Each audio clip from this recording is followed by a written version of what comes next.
Oke, jumpa lagi di Opini Budiman. Kembali saya akan bercerita soal kisah korupsi yang terus merajalela di Republik ini. Paling tidak sampai sekarang ada 5 menteri di Kabinet Presiden Jokowi yang terjerat dalam kasus korupsi.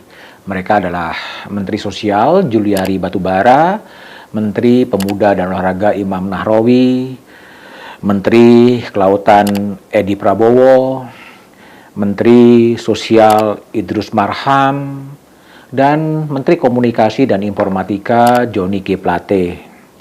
Terakhir ada juga Menteri Pertanian Syahrul Yassin Limpo yang disebut-sebut terlibat juga dalam kasus korupsi.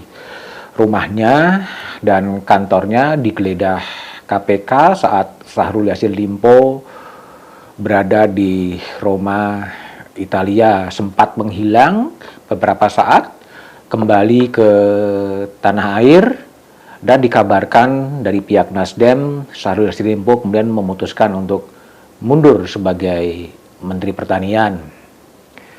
Yang menarik, dalam penggeledahan di KPK, ditemukan uang miliaran rupiah yang kabarnya hampir 30 miliar dan juga ditemukan 12 senjata api. Itu belum ketahuan duduk soalnya karena Syahrul Yassin Limpo belum memberikan keterangan.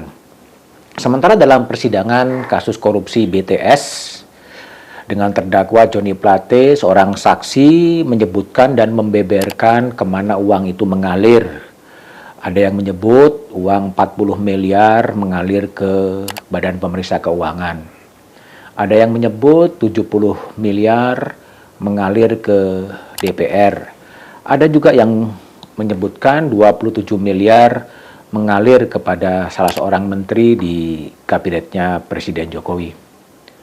Benarkah pengakuan dan kesaksian itu? Ya, kita tunggu saja bagaimana pengadilan mengungkap satu persatu dan menelusuri kemana uang itu mengalir. Mosaik kasus korupsi itu menunjukkan bahwa korupsi memang masih menjadi komorbid bangsa ini.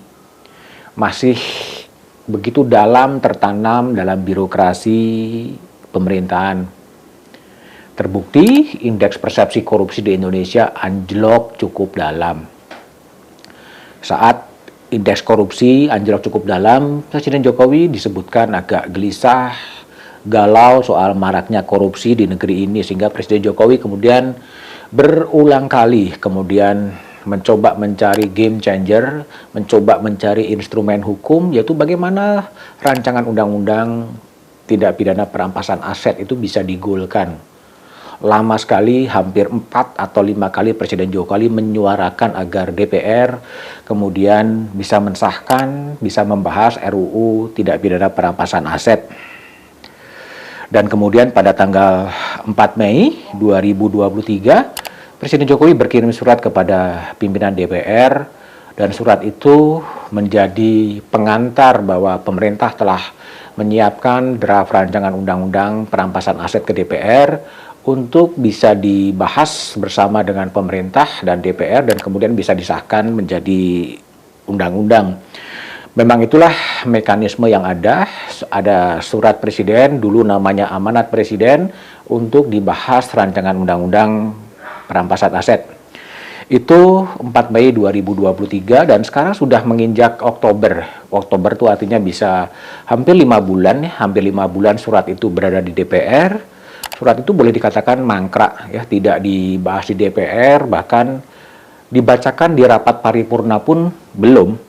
Nah, inilah yang menjadi pertanyaan, kenapa surat itu kemudian dibiarkan mangkrak di DPR? Ketua DPR Puan Maharani pernah menjelaskan bahwa surat Presiden Jokowi itu memang belum sempat dibahas di paripurna DPR karena Komisi 3 DPR masih konsentrasi untuk membahas 3 undang-undang lain. Ada diantaranya adalah undang-undang revisi undang-undang Mahkamah Konstitusi dan undang-undang lainnya, itu dikatakan Puan pada 11 Juli 2023. Padahal RUU perampasan aset itu sangat penting bagi bangsa ini untuk mengendalikan begitu masifnya korupsi di negeri ini. RUU perampasan aset bisa menjadi bagian mewujudkan keadilan dalam paradigma pemulihan aset negara. Tanpa undang-undang perampasan aset, pelaku korupsi dan keluarganya dapat terus menikmati hasil kejahatan, meski secara pidana mereka berada dalam penjara. Para terpidana itu bisa saja tetap berfoya-foya di penjara karena asetnya masih terus bisa bekerja. Tapi itulah kenyataannya, DPR sampai sekarang kelihatannya nggak berminat, tidak berminat untuk membahas RUU perampasan aset apapun alasannya. Dan rasanya butuh tekanan publik yang lebih keras, untuk mendesak wakil-wakil rakyat di DPR untuk segera membahas rancangan undang-undang perampasan aset. Atau Presiden Jokowi juga bisa kemudian mengundang partai-partai koalisi pemerintah untuk kembali mendiskusikan dan mendialogkan, memusyawarahkan bahwa RUU perampasan aset bisa menjadi game changer untuk mengatasi maraknya korupsi di negeri ini. Ya, jika tidak, ya salah satu langkah yang bisa diambil oleh Presiden Jokowi adalah menerbitkan peraturan pemerintah pengganti undang-undang soal undang-undang perampasan aset. Dari sisi kepatutan atau dari sisi fatsun, ada baiknya memang DPR membacakannya dalam rapat paripurna dan kemudian menyerahkan kepada apakah itu di panitia khusus, apakah itu di Komisi 3 DPR untuk membahas bahwa hasilnya kemudian kesepakatan di Pansus, kesepakatan di Komisi 3 DPR mengatakan bahwa masih ada agenda lain atau belum menjadi prioritas, itu soal yang berbeda. Tapi selayaknya memang ada keputusan dari DPR, bukan hanya membiarkan surat presiden itu mangkrak di DPR tanpa dibahas. Terlepas dari itu, memang undang-undang perampasan aset, jika itu bisa berhasil dalam bentuk undang-undang atau peraturan pemerintah pengganti undang-undang, itu bisa menjadi legacy dari Presiden Jokowi kepada bangsa ini untuk memberikan senjata kepada presiden mendatang bagaimana mengatasi dan mengendalikan masifnya virus korupsi di negeri ini.